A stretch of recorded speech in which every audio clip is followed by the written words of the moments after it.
اصحاب کہف کا قصہ یہود کی تاریخی کتابوں میں لکھا تھا، لیکن ہر کسی کو اس کی معلومات نہیں تھی۔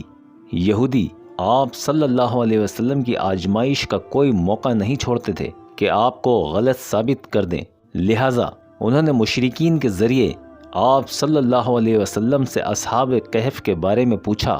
آپ صلی اللہ علیہ وسلم نے وعدہ کر لیا کہ کل بتاؤں گا، اس بھروسے پر کہ جبرائیل آئیں گے تو ان سے دریافت کر لوں گا، لیکن جبرائیل علیہ السلام 15 دن تک تشریف نہ لائے۔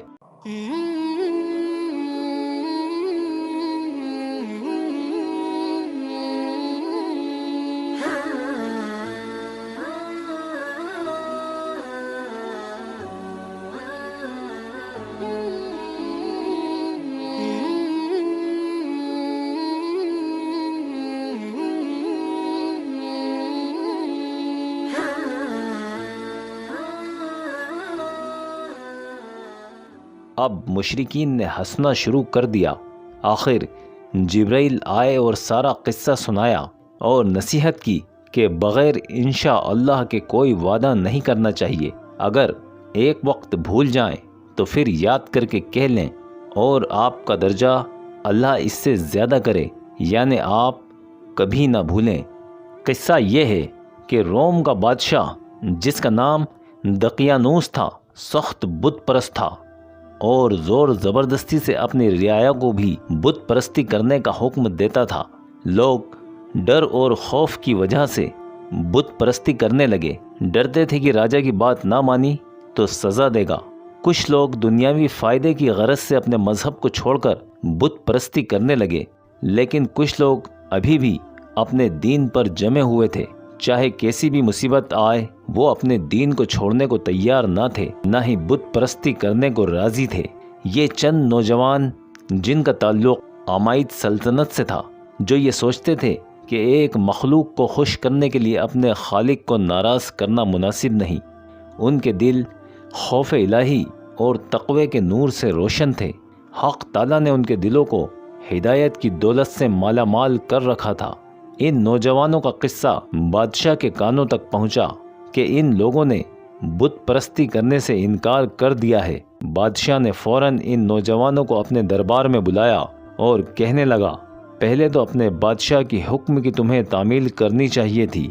ہمارا حکم تھا کہ سارے لوگ اپنا مذہب چھوڑ کر ہمارے بتوں کی پوجا کریں، لیکن تم لوگوں نے انکار کر دیا۔ دوسرا، تم نے ہمارے بتوں کو نہ مان کر ان کی توہین کی ہے۔ میرا حکم ہے کہ تم ہمارے دین میں داخل ہو جاؤ، لیکن بادشاہ کے روبرو بھی ان نوجوانوں نے ایمان کا دامن نہ چھوڑا اور اپنے مذہب کو چھوڑنے کا انکار کر دیا۔ بادشاہ سخت ناراض ہوا، لیکن اس کو ان کی نوجوانی پر کچھ رحم آ گیا۔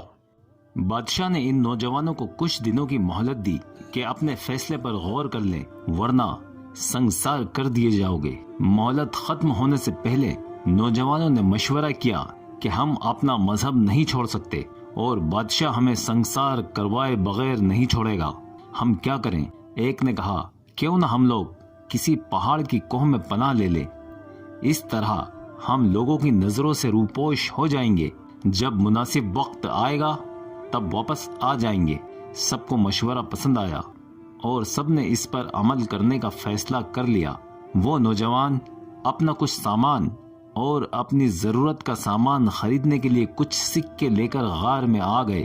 وہ 7 نوجوان تھے اور ان کے ساتھ ان کا کتا بھی ہو لیا، یعنی سب ملا کر 8۔ اپنی جماعت میں سے ایک نوجوان ضرورت کا سامان لینے اور شہر کا حال معلوم کرنے کے لیے بھیس بدل کر شہر جاتا اور بڑی ہوشیاری سے واپس لوٹ آتا۔ کئی دن گزر گئے۔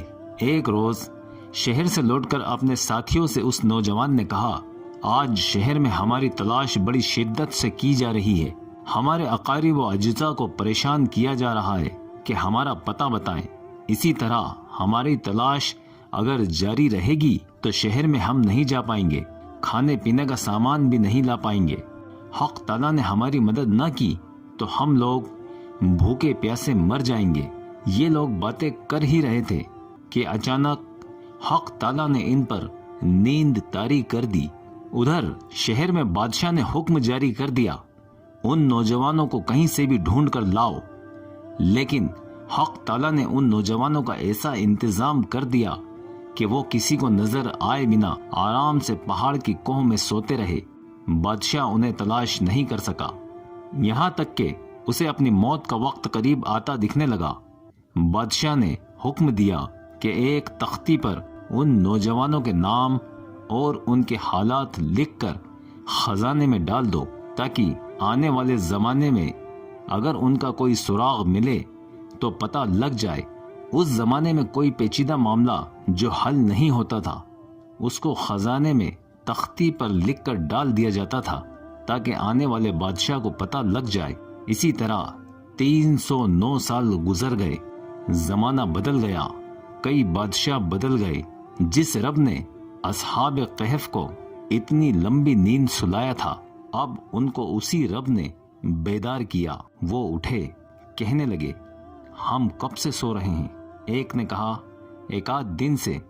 دوسرے نے کہا، بے وجہ بحث کرنے سے کیا فائدہ، یہ تو اللہ جانے۔ کوئی ایک شخص شہر جائے اور کھانا خرید کر لائے، لیکن بڑی ہوشیاری سے جائے۔ بادشاہ نے ہمیں تلاش کرنے کے لیے سپاہیوں کو ہر جگہ تعینات کر رکھا، اگر پکڑے گئے تو بادشاہ سخت سزا دے گا۔ ایک نوجوان بھیس بدل کر بڑی ہوشیاری سے شہر میں داخل ہوا، سب کچھ بدلا سا محسوس ہوا۔ ایک دکان پر کچھ سامان خریدا اور اسے سکے دیے۔ دکاندار نے پہلے کبھی یہ سکے نہ دیکھے تھے۔ اس نے دوسرے لوگوں کو سکے دکھائے، لوگوں کی بھیڑ اکٹھا ہو گئی، سب لوگ حیرت میں پڑ گئے کہ یہ سکے کس بادشاہ کے دور کے ہیں۔ کسی نے کہا، اس شخص کو پرانے زمانے کا گڑھا ہوا مال مل گیا ہوگا۔ اس طرح بات پھیلتے پھیلتے وقت کے بادشاہ تک پہنچ گئی۔ بادشاہ نے اس شخص کے پاس سے سکوں کی تفتیش کروائی۔ خزانے میں دیکھا گیا، وہاں انہیں وہ تختی بھی مل گئی جن پر ان نوجوانوں کے نام اس دور کے بادشاہ دقیانوس نے لکھوائے تھے۔ سارا ماجرا سمجھ آ چکا تھا۔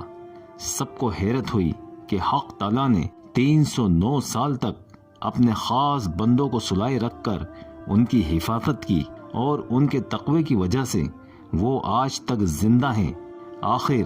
آخرت کا انکار کرنے والے بھی آخرت پر یقین لائے۔ اس طرح سب اختلاف ختم ہو گئے اور سب راہ حق پر آ گئے۔ لوگوں کے لیے یہ واقعہ عبرت ہے۔